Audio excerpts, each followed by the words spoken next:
My name is Sarah Mitchell. I'm 35 years old. For 18 years, my parents introduced my sister as our doctor, the pride of the family. And every single time, they introduced me as the other one. Not Sarah, not our daughter. Just the other one. As if I was an afterthought. As if I was the mistake that came with the golden child. Last month on January 18th, 2026, I sat in a law office overlooking Chesapeake Bay while the lawyer began reading my grandmother's will. The moment he spoke 5 words, my mother let out a scream that echoed off the windows. My father knocked his chair over trying to stand. He was already on the phone with his own attorney before the lawyer even finished the sentence. Then the lawyer opened a thick sealed envelope. 12 pages, my grandmother's handwriting. My father slowly sat back down, covered his face with both hands, and whispered to my mother the 3 words none of us would ever forget. She found out. She found out what they had done to me for 18 years. She found out everything. And she had spent her final years making sure the truth would finally be heard in the loudest way possible. This is what happened when the receipts finally came due. If this story resonates with you, please like and subscribe and drop your city in the comments along with the label your family gave you. I read every single one. Now let me take you back to the day everything started. Growing up in Annapolis, there were 2 versions of our family story. In one version, my parents had 2 daughters, Dr. Elizabeth Mitchell, Bate, the pediatric oncologist at Johns Hopkins, the one who saved children's lives, the one they talked about at church fundraisers, at country club dinners, at every single family gathering. And then there was me. I remember the exact phrasing. It never changed. This is Bate, our daughter. She's a pediatric oncologist at Johns Hopkins. Pause, smile, pride radiating from every word. Then they gesture vaguely in my direction. And this is Sarah. She works with animals. Not our other daughter. Not a veterinarian, not even my full name half the time. Just Sarah, the other one. I own a veterinary practice. Chesapeake Animal Hospital. 1,200 square feet on the edge of downtown Annapolis. 3 employees. We do good work. We help families who can't afford the big emergency clinics. Last year, we brought in $372,000 in revenue. But at family dinners, my mother would say things like, Bate performed a tumor resection on a 6-year-old this week. Saved his life. Then she'd turn to me. How's the dog grooming business, sweetie? I'd smile. I always smiled. I'm a veterinarian, Mom. I own the practice. Right. That's nice, dear. Bate was a real doctor. I was the other one. It was the family script written before I ever had a chance to audition. The worst part? I'd learned to play along. To laugh it off, to make it easier for everyone else. At the Johns Hopkins annual gala in May 2024, I watched my father introduce Bate to a hospital donor at table 16. This is our daughter, Dr. Mitchell, pediatric oncology. The donor was impressed. Of course he was. Then my father gestured to me, and this is Sarah. She's the other one, she's a vet, not even our other daughter, just the other one. I smiled, shook the donor's hand, made small talk about his golden retriever's hip dysplasia. I didn't know then that my grandmother was sitting at table 12, just a few feet away, listening to every word. If you've ever been called the other one in your own family, drop your city in the comments. I read every single one. The thing about being the other one is that you learn not to ask for things. I didn't ask why Bate got the bigger bedroom growing up. I didn't ask why her college graduation party had 100 guests and mine had 12. I didn't ask why they flew to Boston for her medical school white coat ceremony, but couldn't make it to my vet school graduation because Dad had a golf tournament. You just accept it. You build your life around the absence of their attention. And you definitely don't ask about money. When I was 18, March 12th, 2008, my birthday, my grandmother Alina pulled me into her garden behind the colonial townhouse on Chester Avenue. The wisteria was blooming, purple clusters everywhere. The smell was overwhelming in the best way. She held both my hands. Sarah, I'm setting up something for you, a custodial account. UTMA, Uniform Transfer to Minors Act. I'm putting in $240,000. I stared at her. I was 18. I'd never seen that much money in my life. Your parents will be the custodians until you're 21. That's standard. They'll help manage it, but when you turn 21, it all transfers to you. With growth, by then, it should be close to $500,000. For vet school, for your practice, for whatever dream you choose. She squeezed my hands tighter. Your parents love bait differently than they love you. I've seen it my whole life. This ensures your future isn't determined by their favoritism. I remember the exact words she said next.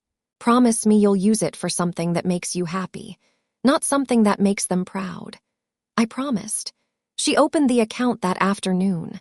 Wells Fargo, account number 4521-88,361,902. Custodians, Mr. and Mrs. Mitchell. Beneficiary, transfer age 21. $240,000, my future, my safety net, my proof that someone saw me. That night at my birthday dinner, my parents brought out paperwork. Grandma set up that custodial account today, my mother said, sliding papers across the table. Very generous. There's just some paperwork the bank needs. Standard stuff. My father pointed to the signature lines. Don't bother reading all the legal jargon. It's just authorizing us to continue helping with educational expenses after you turn 21. Makes it easier for everyone. I looked at the document. 6 pages. Dense legal language. I thought the account becomes mine at 21. It does, Sarah. This just lets us help coordinate withdrawals for school expenses. Simpler than you having to manage it yourself while studying. I signed all 6 pages. My grandmother watched from across the table. She didn't ask what the papers were. She assumed it was the bank paperwork she'd set up that morning. Dad smiled and slid the documents back into his briefcase. All set now. Let's have cake. I didn't know then what I'd actually signed. The document was called an Educational Expense Authorization Agreement. It amended the standard UTMA custodian termination. It granted my parents ongoing authorization to withdraw funds for family educational investments, even after I turned 21. There was a clause. Clause 4, subsection C. Family educational investments, including, but not limited to degree programs, certification courses, and professional development for any immediate family member, shall be considered beneficial to all family members and therefore eligible expenditures. It was legally sophisticated. They could claim Bates' medical education created a family asset that benefited me indirectly. Without that document, their access would have ended automatically when I turned 21 in March 2011. With it, they had a key to my future, and I'd handed it to them myself. Bates started college in fall 2008, University of Maryland, then Johns Hopkins School of Medicine. 4 years of undergrad, tuition, $23,560 per year, in-state rates, total $94,240.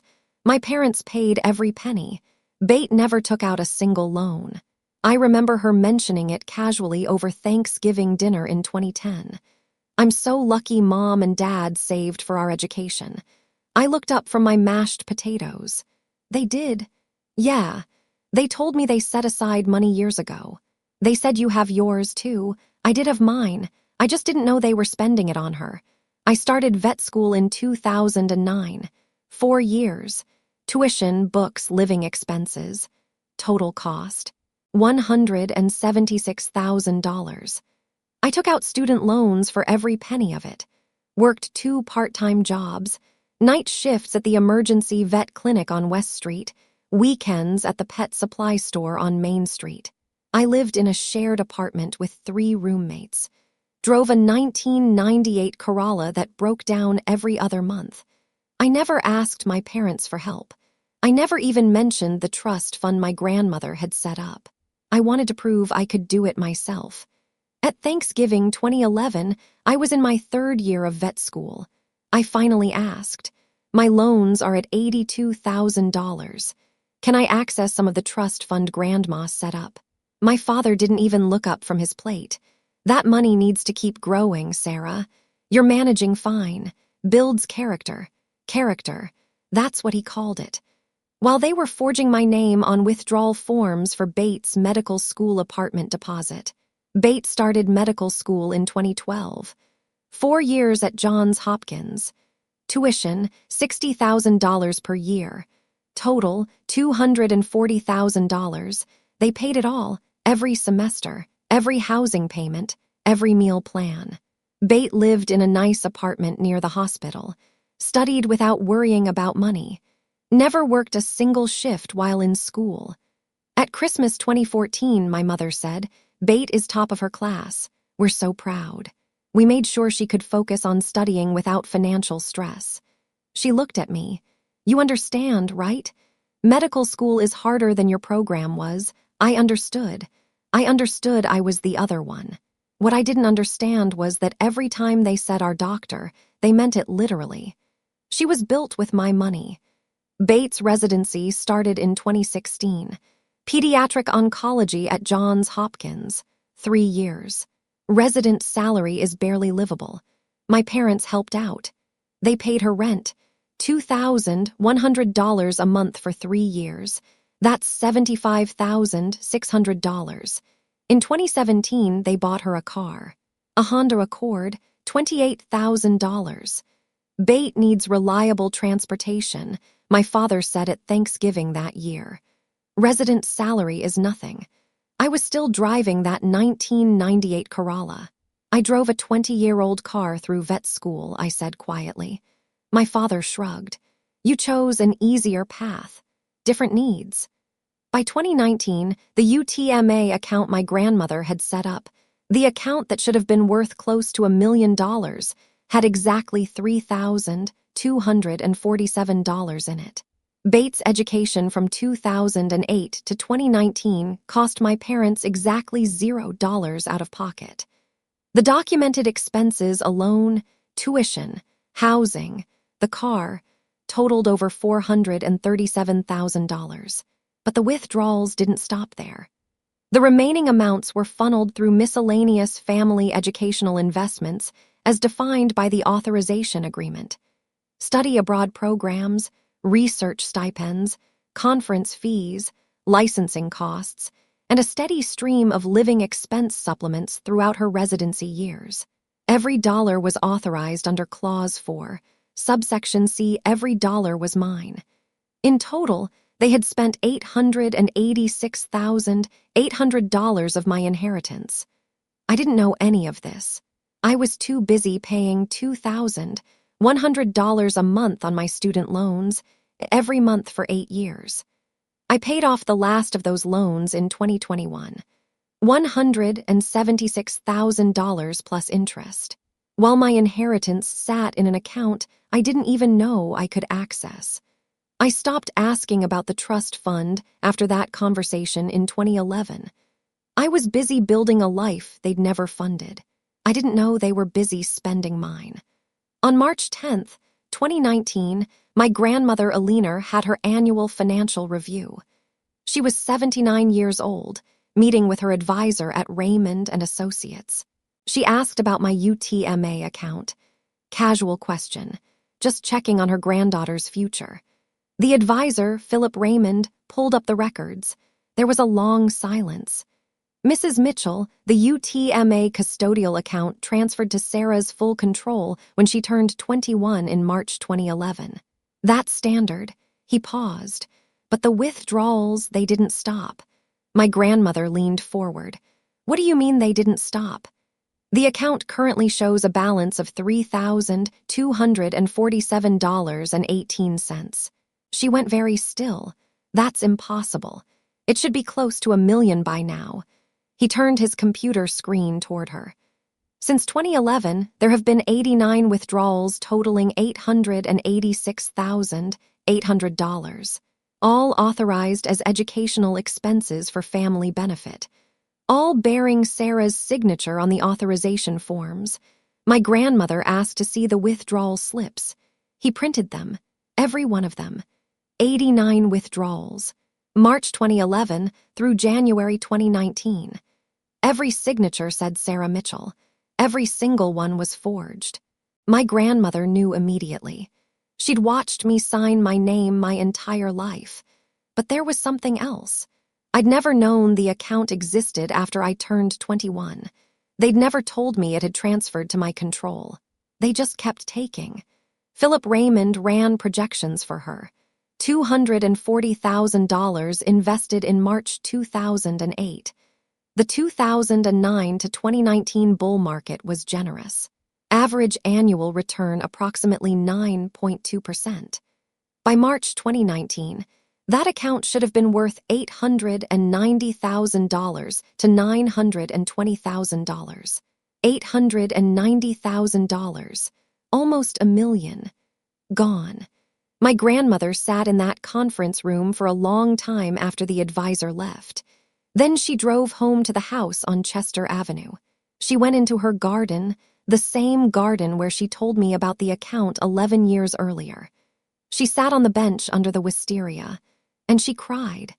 Later, I know this because she wrote it in her letter. She said she wept not just for the theft. She wept for every time they'd called me the other one while spending my future on bait. She could have confronted them that day, screamed, demanded answers. But my grandmother was 79 years old and fighting ovarian cancer. She knew confrontation would mean denial, legal battles with no proof, family fracture. So she chose the long game. On March 15, 2019, she called her personal attorney, Margaret Whitmore of Rutledge and Whitmore, a different firm than the family lawyer. She explained everything. Margaret recommended a private investigator. My grandmother hired one the next day. Davidson Investigative Services. $14,000 retainer. Her instructions were simple. I don't care how long it takes. I don't care how much it costs. I want every withdrawal documented, every signature analyzed, every dollar accounted for. And I want it done quietly. She never told me. She was 79 years old, already fighting the cancer that would take her 6 years later. But she made a choice. She would get me justice, even if she couldn't give me back the years. The investigation took 6 years. Not because it was complicated. It took 6 years because my grandmother was dying, and because she was strategic. The private investigator obtained all the bank records. They documented every withdrawal. Dates, amounts, forged signatures. They created a timeline. Every withdrawal matched perfectly with Bates' educational milestones. August 2008, $12,400 Bates fall semester tuition. January 2009, $12,400 spring semester. It went on and on and on. 89 transactions spanning 2008 to 2019, each one meticulously documented. But there was something even more damning. The investigators subpoenaed my parents' emails. They found 23 emails between my mother and father. Subject lines, tuition payment, SS fund, family educational expenses. The worst one was dated July 14, 2011. 11:34 p.m. My father to my mother. Use the authorization again for Bates' fall tuition. $24,500. S won't notice. She never checks the account. E set it up, but it's family money. We're just redirecting to the child who will actually use the education. They'd written it down. They'd actually written down their plan to rob me. In emails they thought no one would ever see. Meanwhile, my grandmother's cancer progressed. Stage 2 ovarian cancer in March 2019. Chemotherapy through the summer. Remission in November 2020. Recurrence in January 2023. Stage 4. It had spread to her lungs, her liver, her bones. Final prognosis in February 2025, 6 to 12 months. The investigation paused during her harshest chemo cycles, but she kept going, because she'd done the math. The last fraudulent withdrawal had been January 15th, 2019. Criminal statutes for felony theft and forgery in Maryland, 5 to 10 years from the date of the offense. The forgeries from 2015 forward were still prosecutable. She had time, so she used it. Margaret told me later that my grandmother had another reason for waiting. She knew if she confronted them too soon, they'd hide evidence, delete emails, claim innocence.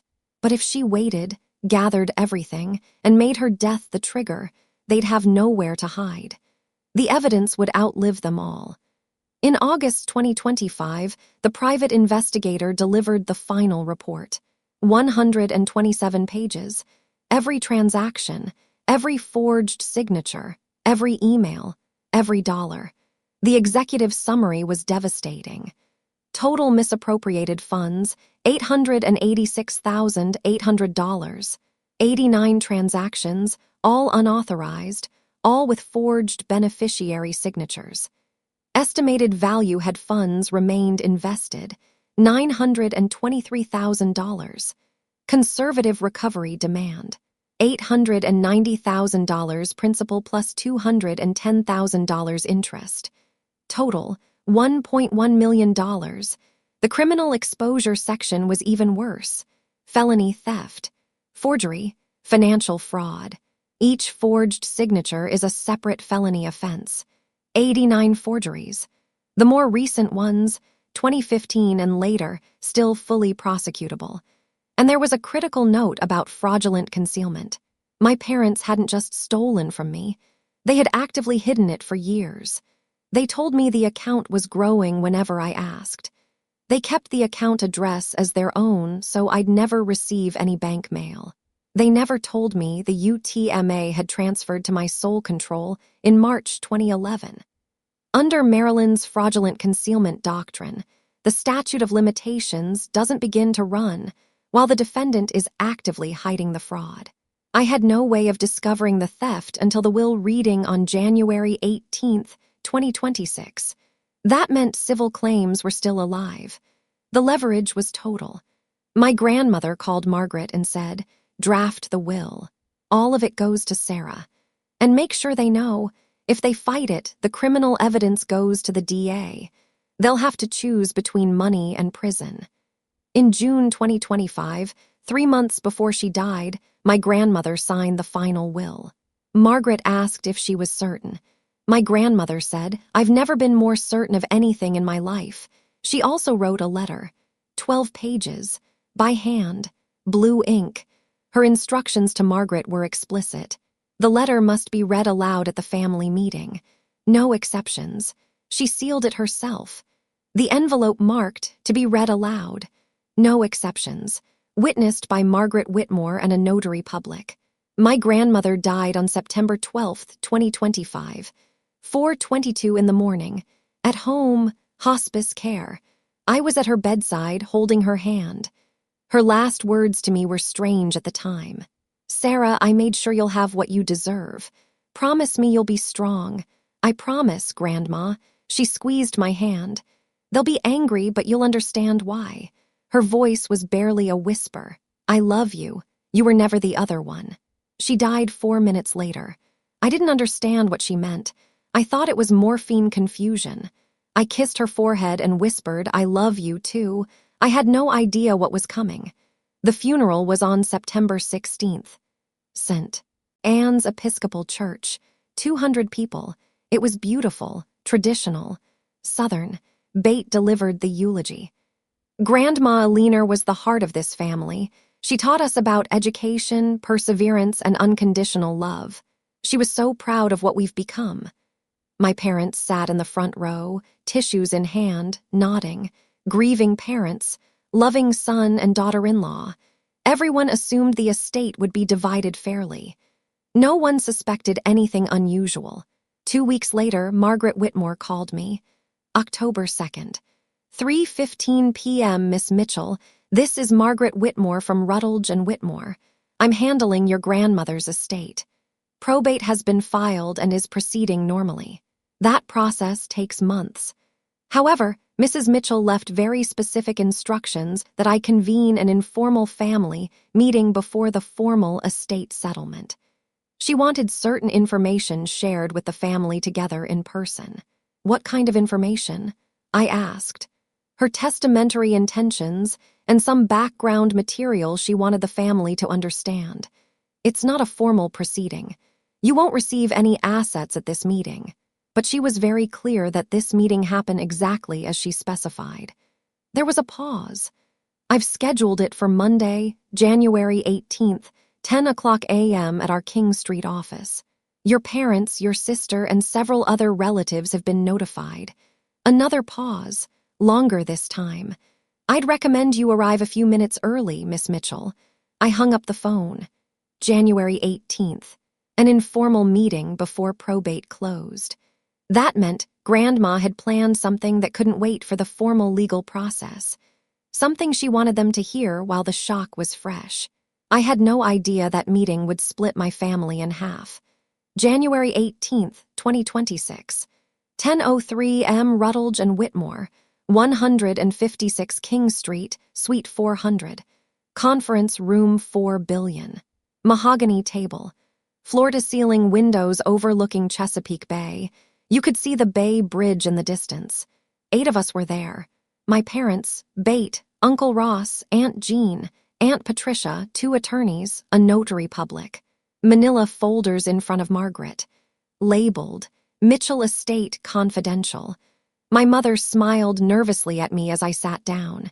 Do you know what this is about? The attorney was so cryptic on the phone. Bate leaned over. Probate takes months, right? Why meet now? Before I could answer, Margaret entered and closed the door. Good morning, everyone. Thank you for coming. Before we begin, I want to clarify what this meeting is and isn't. This is not a formal probate proceeding. No assets will be distributed today.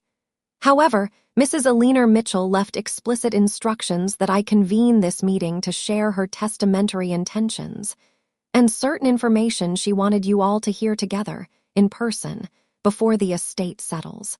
She opened the top folder. My father leaned back in his chair, fingers steepled, confident.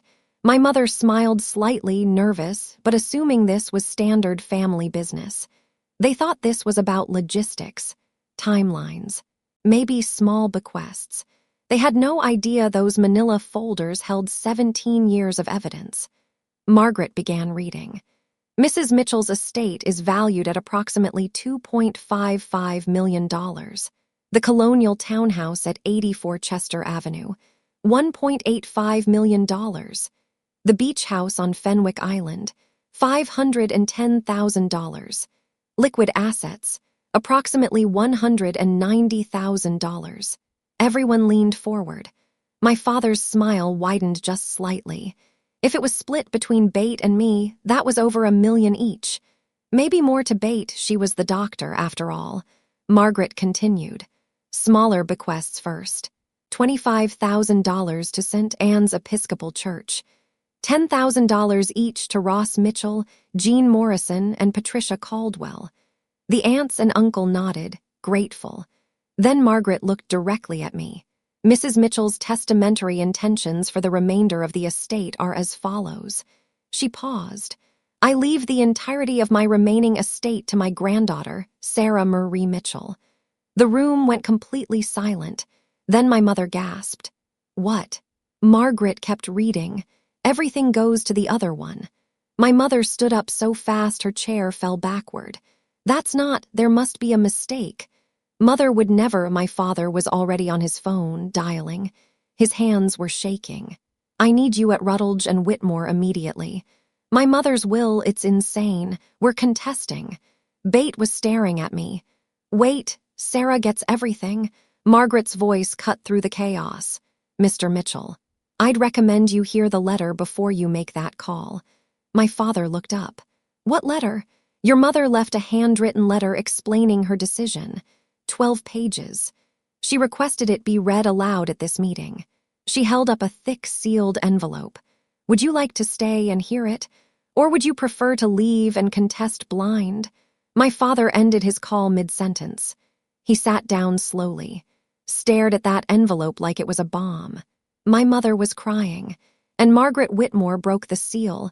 Margaret's voice was steady, professional, but there was something underneath. Respect, maybe, for my grandmother's thoroughness. She began reading to my family. By now you know I left everything to Sarah. This letter explains why. And before you accuse me of senility, know that I was examined by 2 independent physicians in May 2025. Both certified my complete mental competence. Dr. Vernon Hayes and Dr. Sarah Blackburn.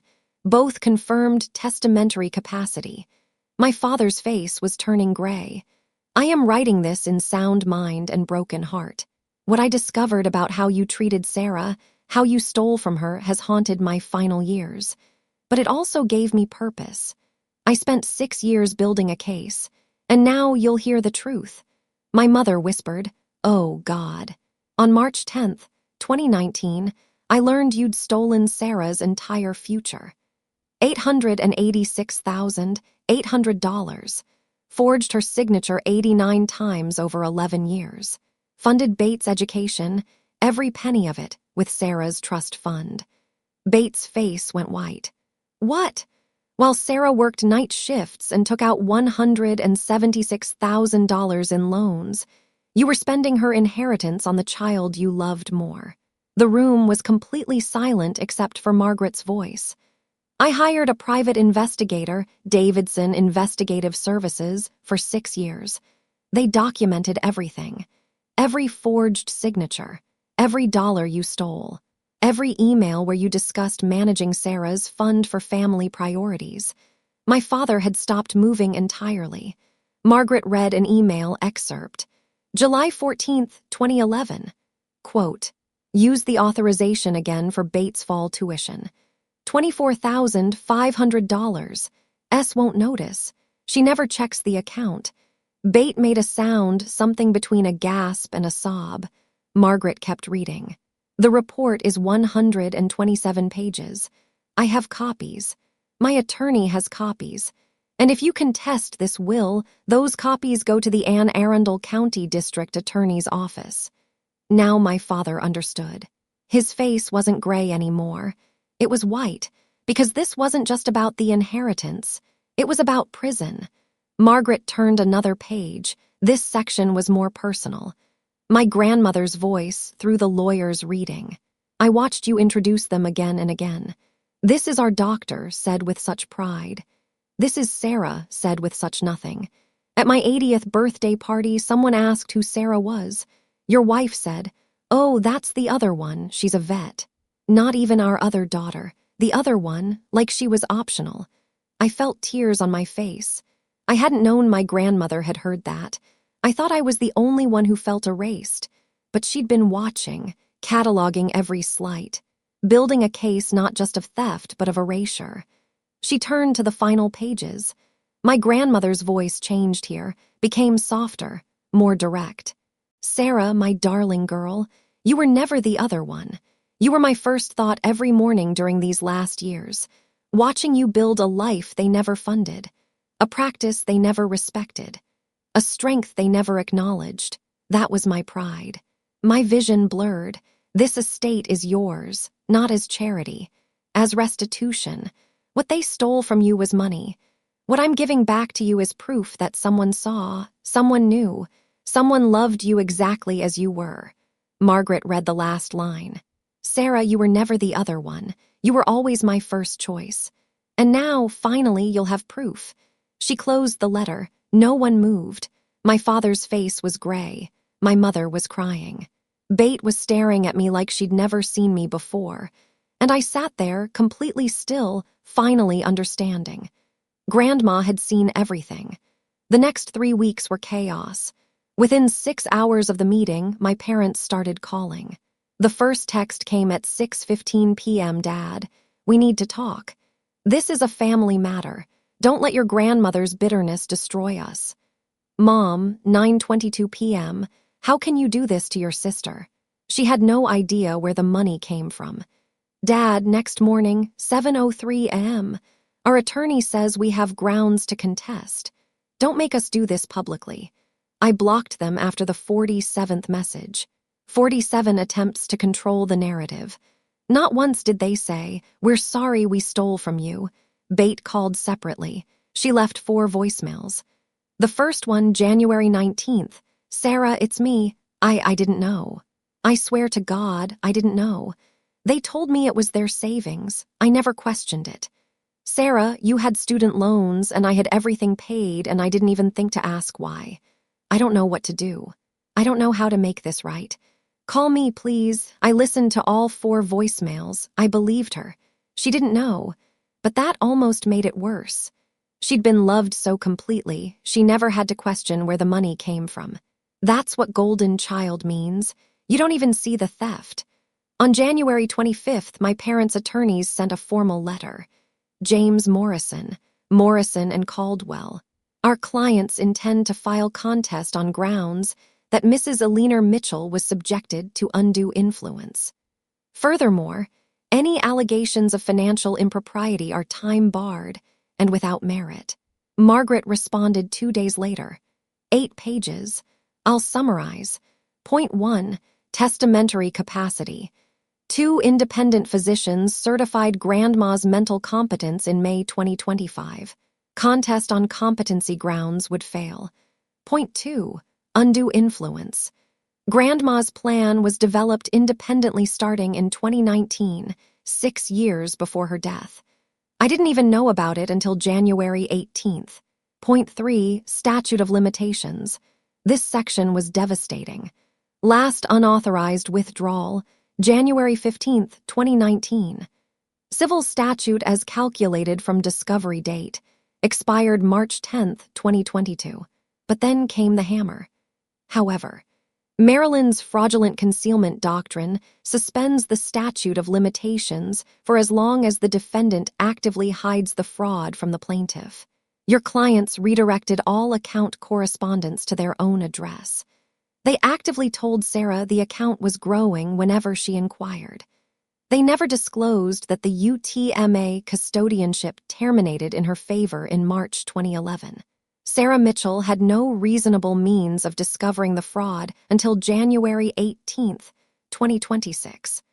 Under that doctrine, the civil limitations period did not begin to run until that date. Civil claims are alive and fully viable as of today. And then the real threat. More critically, 89 forged signatures spanning 2008 to 2019. 89 separate felony counts. Prosecutable offenses from 2015 forward remain well within criminal statute as of January 2026. Each forged signature carries up to 10 years imprisonment. She ended with a recommendation.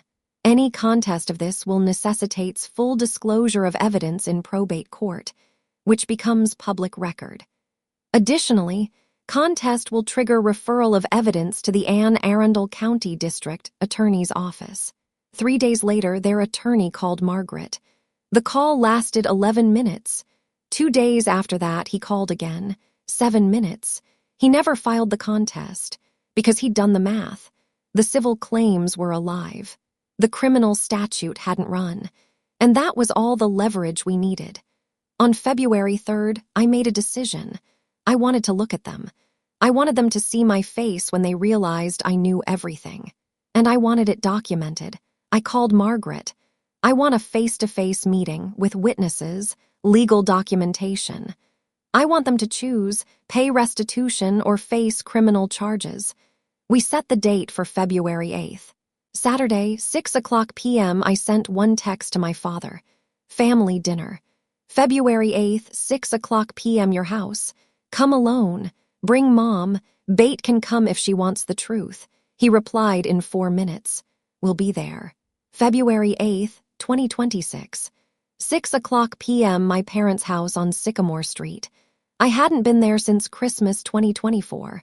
My mother had cooked shrimp and grits, trying to create normalcy. Bate was already there when I arrived. Nervous. Quiet. I made your favorite, Mom said. Too bright. Too desperate. Thank you. We sat down, the 4 of us. Dad cleared his throat. So we should talk about this situation rationally, like adults. We will, I said. Let's eat first. I ate slowly. Let them talk. Let them try to explain how Grandma was confused and how we could work this out as a family. I was waiting for 6:45. At exactly 6:47 p.m., the doorbell rang. My father assumed it was someone for me. He opened the door. Margaret Whitmore, Carson Hughes, her junior partner, and Elizabeth Brennan, notary public. They were carrying briefcases and a large document box. My father's face drained of color. Mr. and Mrs. Mitchell. I'm Margaret Whitmore, representing Sarah Mitchell and the estate of Alina Mitchell. We're here to present evidence and a legal demand. May we come in? What is this? Dad asked. I stood up. This is the conversation we're going to have, rationally, like adults. Margaret set the document box on the dining room table. She opened it, and she started laying out documents. The 127-page investigative report, bank statements, 18 years' worth, forged signature comparisons, email printouts, timeline visualization on a poster board, each piece labeled, dated, referenced. It covered the entire dining room table. Exhibit A, Wells Fargo Trust Account Statements, 2008 through 2025. Note the withdrawals. 89 transactions totaling $886,800. Exhibit B, Forensic Signature Analysis by Dr. Nathan Aldrich. Conclusion, 0 authentic signatures, all forgeries. Exhibit C, Email correspondence between Mr. and Mrs. Mitchell discussing managing Sarah's fund for family priorities. Bate was reading the emails. Her hands were shaking. She looked at our parents. You knew, she whispered. You knew you were stealing from her. My mother started crying. My father tried to argue. That trust was family money. My mother set it up, but it was meant for family educational needs. Margaret cut him off. The trust document. Page 3, paragraph 7. This UTMA custodial account is established solely for the benefit of Sarah Marie Mitchell. Custodian authority terminates when beneficiary reaches age 21. No other party may access, withdraw, or direct funds thereafter. Would you like me to read the entire document aloud? Silence. Your email. July 14th, 2011. S won't notice. She never checks the account. That doesn't sound like someone managing family money. That sounds like someone stealing. My father had no response. Carson Hughes stepped forward with a folder. This is a formal demand for restitution. Principal, $890,000, representing the trust fund value had it remained invested at conservative returns. Interest and damages, $210,000. Total, $1.1 million. You have 20 days from today, February 8th, 2026, to remit payment in full. Payment deadline, February 28th, 2026. Failure to comply will result in referral to the Anne Arundel County District Attorney's Office for criminal prosecution.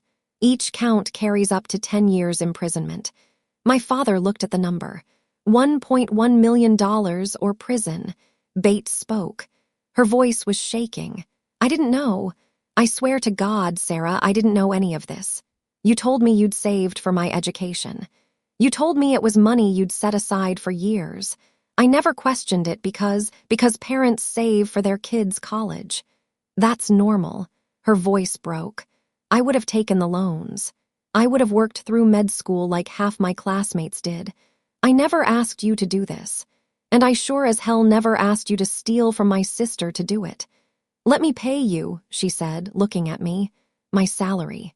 I make $238,000 a year. This isn't your debt, Bate, I said quietly. You didn't know, you didn't choose this. But I benefited. Every tuition payment, every rent check, you were their golden child. They made sure you never had to question where anything came from. That's what golden children don't understand. You're so loved you can't even see the theft. This is their debt, not yours. My mother tried one last time. We're your parents, Sarah. We fed you, clothed you, raised you. I cut her off. You gave me a roof and called it love. You gave Bait a future and called it fairness. You gave me a name, the other one, and called it family. And then you stole the one thing Grandma tried to give me that was actually mine. You don't get credit for doing the bare minimum while stealing the maximum. My mother opened her mouth, closed it. For once, she had nothing to say. I stood up. You have 20 days. Pay it or the DA gets everything. Either way, we're done. No birthdays, no Christmas, no let's work through this. You made your choice every time you signed my name to those withdrawals. I'm making mine now. I pushed my chair in. You have until February 28th. After that, this goes to the DA's office. I walked out. Margaret, Carson, and Elizabeth followed. I never entered that house again. February 25th, 2026. 3:47 p.m. my phone rang.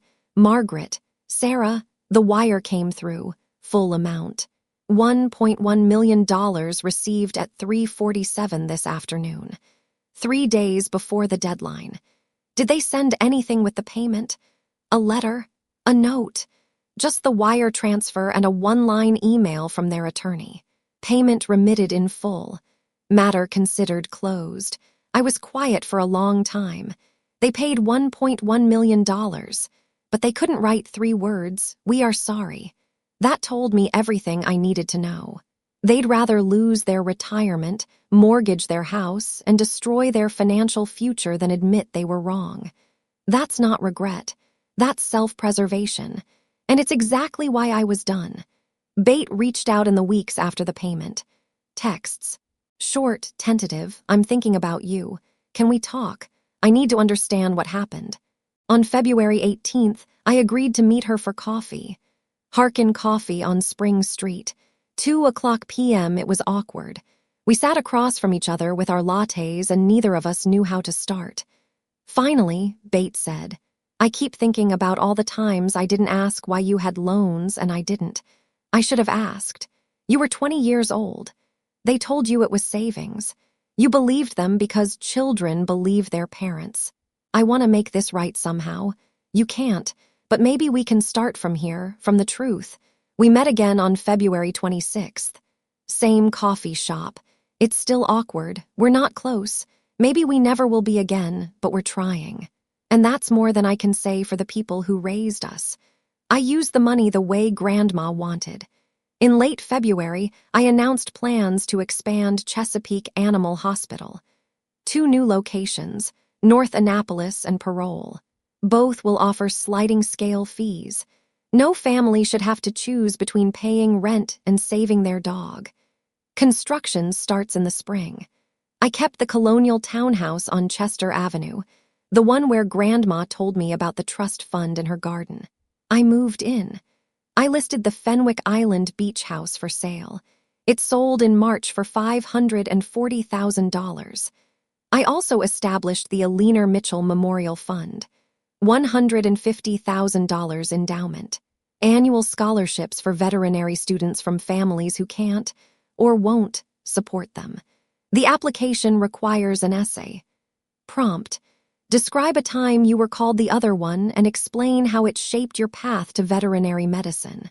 The fund launched in late February. The first scholarship will be awarded next fall. If you've ever been called the other one or had family steal your opportunities, drop the word receipts in the comments below. I see you. I read every single one. It's late February now, 2 weeks since they paid. 2 weeks since I walked out of that house for the last time. I don't talk to my parents anymore. I don't hate them. I don't forgive them. I've simply moved on to a life where they're irrelevant. That's the real inheritance. The freedom to walk away from people who only valued you when you stayed small. Bait sends me pictures sometimes. Kids who beat cancer.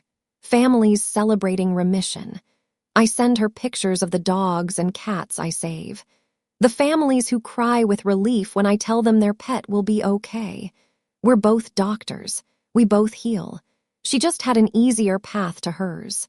Grandma left me $2.55 million. But the real gift was the letter. The proof that someone saw. Someone kept score. Someone loved me enough to spend her final years making sure the truth didn't die with her. I think about that garden conversation a lot.